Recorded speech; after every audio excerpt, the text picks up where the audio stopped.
Đấy, nó pin xây nhân là lò gì nữa này, đang được pin mà xây nữa này, cái sẽ kệ đâu.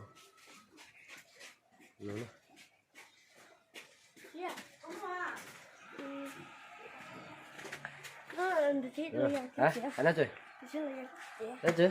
Tí luôn.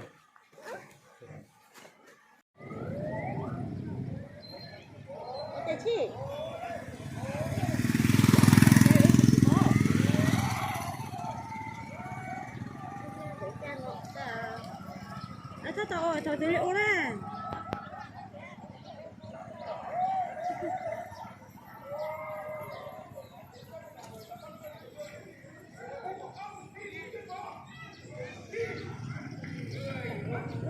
Ừ.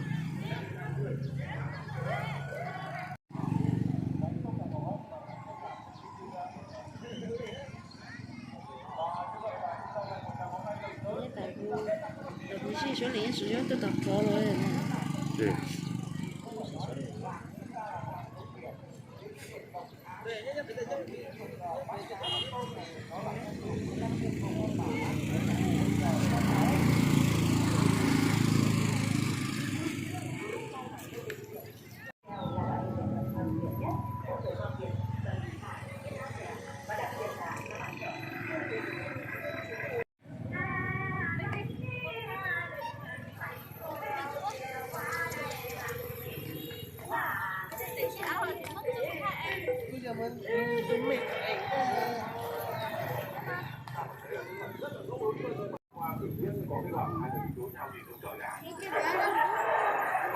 Sau đây thì nghệ sĩ Thanh Ngoan cùng với lại các nghệ sĩ chèo có đi chạy thô là khác nữa.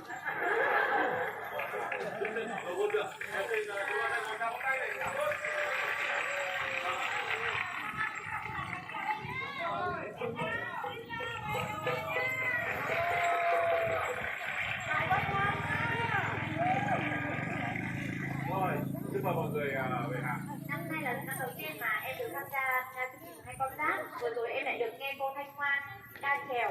Thì đây là chuyện kinh hành rất là lớn với em, giống như một cái cơ duyên gì. Từ nghe đầu năm sau thì em sẽ có một cái dự án để tôn vinh nghệ thuật chèo của Việt Nam.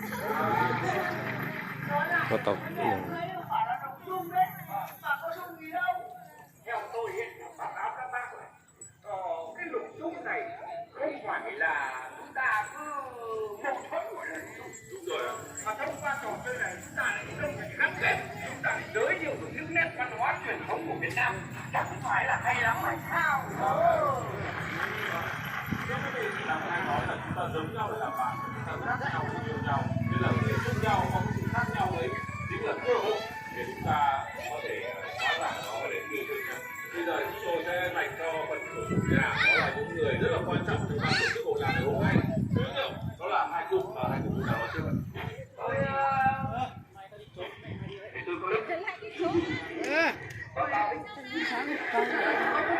Đấy, tổ chức cho con rồng đấy. Xây con là gì?